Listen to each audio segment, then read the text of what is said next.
cours d'aujourd'hui est dédié à la Refoua Shelma de Yosef Aaron Ben Rachel. Dans la paracha de la semaine, mes chers amis, on nous relate le grand combat qu'il y a eu entre Yaakov et l'ange de Esav. Il est écrit dans le verset « Vaye avec Ish Imo » ils se sont battus l'un avec l'autre.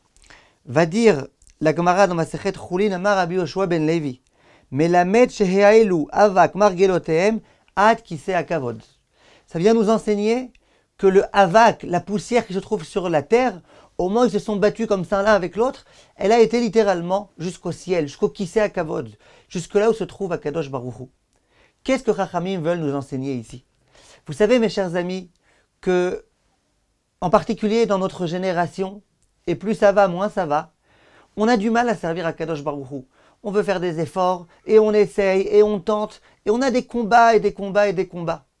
Et il y a des gens, malheureusement, qui baissent les bras, et qui disent, écoute, j'en peux plus, j'arrive plus. Ça fait tellement de fois que j'essaye de faire attention à mes yeux, de faire attention à ma bouche, de faire attention à ceci, de faire attention à cela, d'honorer ma femme, d'honorer ma belle-mère, d'honorer ma... Et j'arrive pas.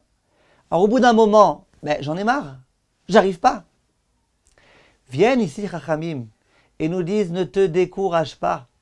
Parce que ce qui compte aux yeux d'Akadosh Baruch Hu, ce n'est pas les résultats. Contrairement à l'école, contrairement au baccalauréat, contrairement au travail. Aux yeux d'Akadosh Baruch Hu, ce qui importe, ce n'est pas les résultats. C'est les efforts qu'on fait pour servir Akadosh Baruch Hu. J'ai même pas envie de dire les efforts qu'on fait pour arriver au résultat. Le résultat est entre les mains d'Akadosh Baruch Hu.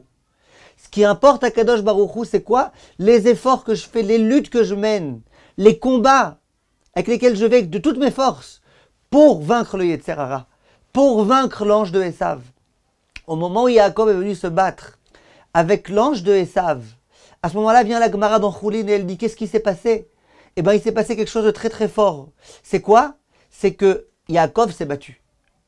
Et quand on se bat contre le Yetzer Hara, après peu importe ce qui se passe, quand on se bat, déjà aux yeux d'Akadosh Baruch Hu, c'est extrêmement intéressant. Et vous remarquerez, mes chers amis, puisqu'on approche bientôt de Hanouka, que c'est un peu ce qui s'est passé avec les Grecs. Le Midrash va nous dire que quand on nous dit dans la Torah, Rocher, l'obscurité, c'était qui? C'était les Grecs. Qu'est-ce qu'ils ont voulu? Ils ont voulu obscurcir nos yeux. Comment? En nous faisant dire, En lachem chelek beloke Israël. Ils venaient nous voir, les Grecs, et ils nous obligeaient à dire et à affirmer qu'on n'a pas de part dans le Dieu d'Israël. Vous, les Juifs, vous n'avez pas de part dans le Dieu d'Israël. Alors vient Chachamim, vient en l'occurrence le Sfat Emet, il pose une question très forte. Il dit, je ne comprends pas. Vous-même, vous dites, nous n'avons pas de part dans le Dieu d'Israël. Ça veut dire que vous êtes d'accord que le Dieu d'Israël existe. Sinon, de quoi on parle? On n'avait qu'à dire, il n'y a pas de Dieu. Nous sommes tous des athées. Non, on n'a pas dit ça.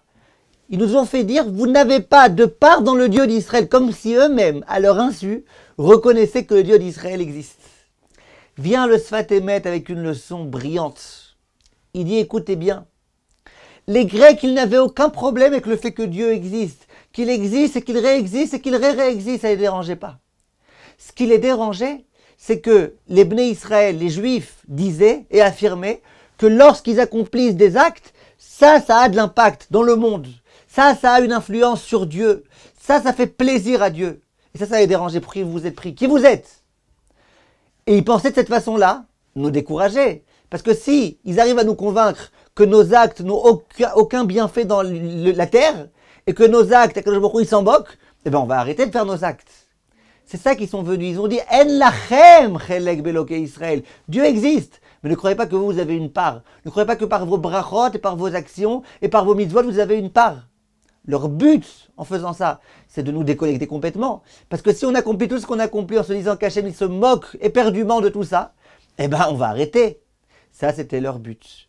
C'est la raison pour laquelle Chachamim nous disent que lorsqu'on a vaincu Yavan, la leçon qu'il faut qu'on prenne avec nous, c'est que chacun de nos actes a le pouvoir, a la faculté de procurer un plaisir extraordinaire à Akadosh Baruch Hu. Et c'est, mes chers amis, ce que Yaakov vient nous enseigner ici. Au moment où Yaakov se bat, au moment où il se bat, on n'a pas parlé encore des résultats, au moment où il se bat, ça a une influence jusqu'au trône céleste, jusqu'au Kiseh Hakavod. Pourquoi? Parce que Yaakov sur terre s'est battu. Et bien nous aussi, à chaque fois qu'on se bat, on a une influence gigantesque dans les mondes tout entiers. Et surtout, puisque c'est pour ça qu'on a été créé, on a la possibilité de satisfaire Kaviachol à Kadosh Baruch Hu. On continue demain, Bezrat Hashem, avec cette idée-là. Merci de votre attention.